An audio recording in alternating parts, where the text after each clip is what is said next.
Bienvenue sur Africa 24 dans cette nouvelle édition du QG News. Voici les titres de l'actualité. Le groupe Olmarcom renforce sa position au Maroc. Un accord a été signé pour l'acquisition de la filiale Crédit du Maroc détenue par le groupe Crédit Agricole SA. Objectif affiché, construire un pôle financier intégré à vocation panafricaine. Les jeunes entrepreneurs n'ont plus peur de rêver grand. C'est notamment le cas d'un jeune passionné de cordonnerie au Tchad qui ambitionne de créer une industrie de chaussures dans son pays. Pour l'heure, il est à la tête d'une start-up dénommée Baladi Chaussures qui emploie une dizaine de personnes. Et la protection ainsi que la réhabilitation des primates est l'objectif affiché du Centre Luiro en République démocratique du Congo. Un sanctuaire pour singes fondé en 2002 dans lequel ces animaux menacés, victimes de braconnage ou encore de chasse illégale, trouvent refuge. Mais tout d'abord, le Cameroun prend la tête du Conseil de paix et de sécurité de l'Union africaine durant ce mois de mai 2022. Le pays présidera la réunion extraordinaire de l'organe prévue le 28 mai prochain. Au menu des discussions, des sujets phares tels que les défis de gouvernance et de sécurité sur le continent ou encore les crises humanitaires. Rappelons que le Conseil de paix et de sécurité est un organe décisionnel permanent de l'Union africaine pour la prévention, la gestion et le règlement des conflits qui compte en son sein 15 membres non permanents bénéficiant de droits de vote égaux.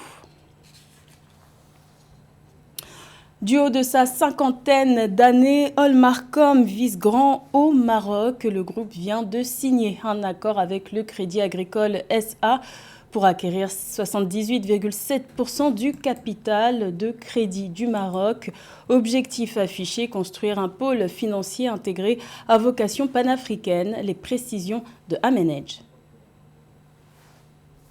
Signature d'accord entre les groupes Olmarcom et Crédit Agricole SA du Maroc pour l'acquisition par Olmarcom de l'ensemble des parts détenues par Crédit Agricole SA. Soumise aux autorisations réglementaires en vigueur, l'opération est prévue sur 2 phases, une participation de 63,7% et une cession par Crédit Agricole SA des 15% restants 18 mois après la réalisation de la première. Le groupe Olmarcom détiendra par conséquent 78,7% du capital et des droits de vote du Crédit du Maroc avec titre d'actionnaire majoritaire.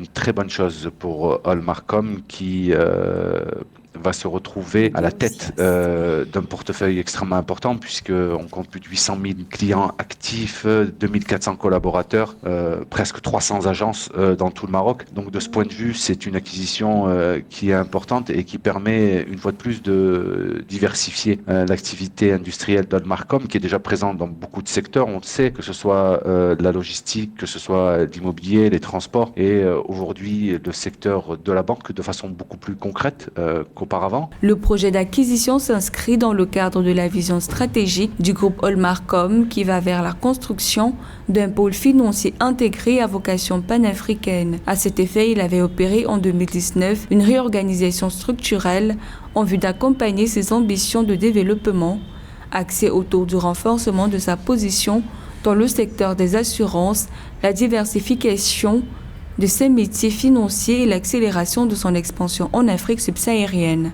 Il y a une dimension africaine qui est extrêmement présente. Alors aujourd'hui, elle va s'étoffer d'un groupe financier, ce qui est une bonne chose non seulement pour le groupe, mais également pour les pays africains concernés par la présence d'Olmarcom sur leur territoire. Il y a beaucoup d'opportunités qui dans le secteur de la banque naturellement, puisque là pour le coup c'est le cœur du sujet, mais pour accompagner également le secteur industriel ou les secteurs industriels dans lesquels évolue Olmarcom à travers une puissance bancaire et financière comme celle de Crédit du Maroc. Opérant dans l'assurance depuis une cinquantaine d'années au Maroc, le groupe Olmarcom, issu de la fusion de 2 compagnies devenues Atlanta Sanad Assurance, a par ailleurs lancé en février 2022 une compagnie dédiée à l'assurance participative au Maroc dénommée Takafoulia Assurance. Également dans l'actualité, la hausse des prix se poursuit en Tunisie. L'inflation continue d'augmenter pour le 4e mois consécutif. Après un taux d'inflation de 6,7% en janvier, 7% en février et 7,2% en mars, ce taux a atteint 7,5% en avril dernier. Il est à noter que la Tunisie subit actuellement une relative pénurie de biens et de produits alimentaires comme les huiles, le riz ou encore le pain, qui contraint les grandes enseignes commerciales à imposer le rationnement limité aux particuliers. Créer une industrie de chaussures made in Tchad, c'est le rêve d'un jeune entrepreneur du nom de Bébé Ozias au Tchad. Il est un passionné de cordonnerie. Il a créé sa start-up dénommée Baladi Chaussures, qui signifie les chaussures de chez nous. Un concept qui propose des souliers sur mesure, une belle vitrine pour l'artisanat local. Reportage de notre correspondant Mamat Ramadan. Au Tchad, le jeune entrepreneur Bébé Ozias transforme sa passion pour la cordonnerie en une start-up prometteuse. En exploitant son talent pour ce métier, il crée sa start-up dénommée Baladi Chaussures pour promouvoir des chaussures qu'il fabrique localement dans son atelier. Si le jeune fabrique les prêt-à-porter destinés à la commercialisation, la particularité de sa start-up est d'offrir à ses clients des chaussures sur mesure et adaptées au climat. Ici, nous faisons du sur mesure. Vous savez, il y a des personnes qui ont des pieds un peu plus ou moins complexes, des pieds qui n'ont pas de pointure standard. Et nous résolvons ce type de problème. On fabrique du sur-mesure et deuxièmement, Baladi Chaussures fait dans la rénovation des chaussures pour tout type de chaussures gâtées. Nous sommes la solution. Bien que diplômé en système industriel, Bébé Ozias a préféré entreprendre dans le secteur de la manufacture des chaussures, malgré la réticence de ses proches qui estiment que le métier de la cordonnerie n'a pas d'avenir. Aujourd'hui, sa start-up commence à s'imposer progressivement aux côtés des grandes marques sur les marchés et emploie directement et indirectement une dizaine de jeunes. Son rêve est de participer à l'industrialisation de ce secteur au Tchad. Nous voulons une industrie de chaussures made in Tchad. Parce que nous avons le monopole de la matière première. La matière fondamentale pour la chaussure, c'est les cuirs. Les cuirs que nous utilisons sont des cuirs qui sont à grande majorité d'origine tchadienne. Donc, pourquoi vendre des matières premières alors que nous avons les compétences pour les transformer et nous pouvons beaucoup plus gagner si on vendait plutôt les produits finis. Dans un atelier de 6 mètres carrés, le jeune entrepreneur et ses employés travaillent dur chaque jour pour honorer les commandes des clients.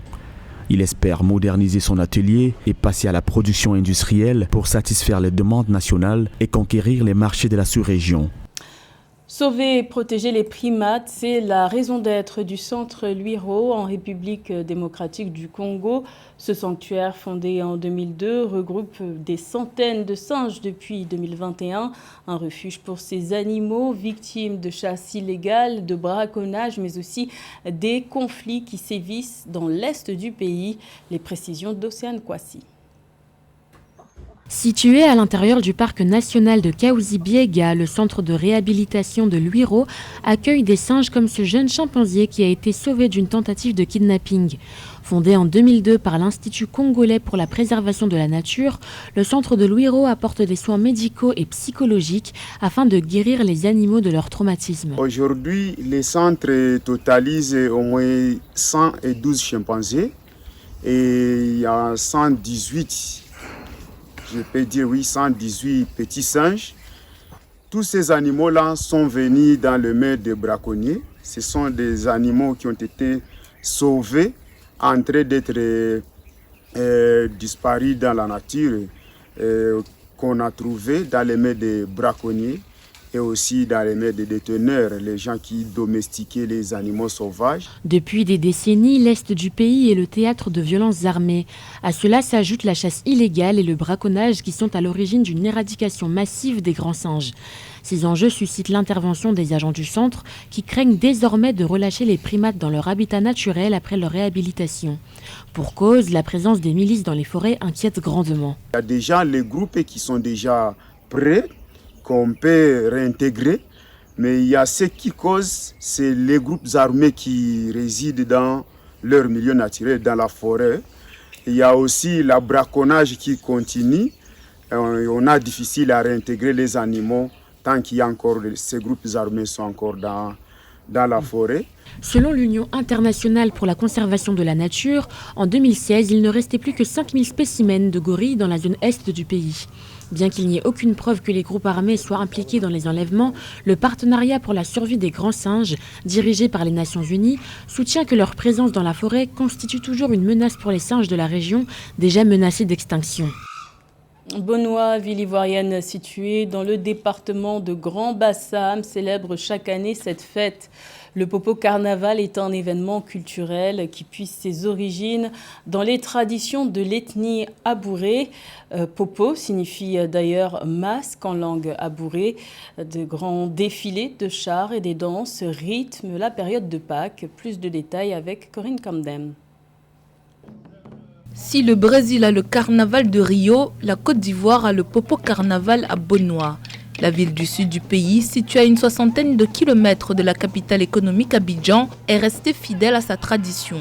Depuis plusieurs années, le Popo Carnaval, une fête foraine qui prend sa source dans la culture abourée, est célébrée à Bonois. La 41e édition s'est clôturée le 1er mai par un défilé de marionnettes et de carnavaliers déguisés. C'est d'abord la fête culturelle qui permet de valoriser nos faits culturels, notre culture en général. C'est une période, on va dire, d'évaluation, mais de voir si nous n'avons rien perdu de ce que nos parents nous ont laissé. Les Abourés sont l'un des nombreux groupes ethniques que compte la Côte d'Ivoire. Certains ont encore des rois et des reines qui jouent un rôle traditionnel dans leur communauté. Le roi Abouré agit en tant que chef de 7 villages. Vêtu d'une couronne en or et d'une longue robe à motifs, le roi participe au défilé du carnaval de Popo, festival culturel qui, selon les organisateurs, attire plus d'1 million de personnes chaque année. C'est notre rêve qu'un jour, nos enfants et nos petits-enfants, n'est-ce pas, puissent transformer ce carnaval, n'est-ce pas, au carnaval de Rio de Janeiro. L'événement séduit également des visiteurs d'Europe et des États-Unis et les habitants espèrent qu'il prendra encore plus d'ampleur dans les années à venir. Son nom, Shumbana Likiza, sa passion, le roller. Cette jeune Kenyane de 18 ans est une étoile montante de cette variété de patins à roulettes, une discipline sportive qui lui permet de subvenir aux besoins de sa famille, originaire des quartiers populaires de Nairobi, un sujet d'Océane Kwasi. Korogosho, l'un des plus grands quartiers de bidonville de Nairobi. C'est dans ces rues que Shumbana Likiza, surnommée Shumbe, s'entraîne aux côtés de sa coéquipière. Depuis l'âge de 3 ans, elle pratique cette discipline de façon amateur. Aujourd'hui, la jeune championne fait partie des sportives les plus rapides du pays dans la catégorie junior, un titre qui l'aide à subvenir aux besoins de sa famille. La plupart des prix que j'ai gagnés sont allés directement à ma famille. S'il n'y a rien à manger à la maison, alors on va utiliser l'argent. Je ne dépense pas beaucoup pour moi, j'utilise plus de la moitié pour aider ma mère. Au Kenya, le roller peine à s'imposer comme un sport populaire malgré qu'il gagne progressivement en popularité dans le monde. Une discipline marginalisée où les Kenyans sont encore peu représentés et qui malgré elle rivalise face au sport phare du pays, le football et le cricket. Malgré ces obstacles, les signes montrant une évolution des mentalités sont plus qu'évidents pour certains. Le monde du roller a évolué au Kenya. Il n'y a plus cette croyance que c'est un sport réservé aux riches. Nous sommes ici pour prouver que c'est un sport pour tous les âges, ethnies, classes sociales et religions. Nous pratiquons souvent le roller dans les écoles, mais nous avons aussi des communautés qui pratiquent le roller comme sport principal. Le roller est marqué par un manque de représentation nationale, mais aussi au niveau international. Les jeunes sportifs comme Shumbana ont pour inspiration Sabrina Simade, première Kenyane à avoir représenté son pays lors des Jeux Olympiques d'hiver de 2018 en Corée du Sud, dans la catégorie ski, une discipline se rapprochant le plus du roller. Considérée comme un espoir pour sa famille, Shumbana Likiza a pour ambition de poursuivre sa passion et de devenir une sportive professionnelle internationale. C'était le journal de la rédaction. Merci de l'avoir suivi. L'information continue sur Africa 24.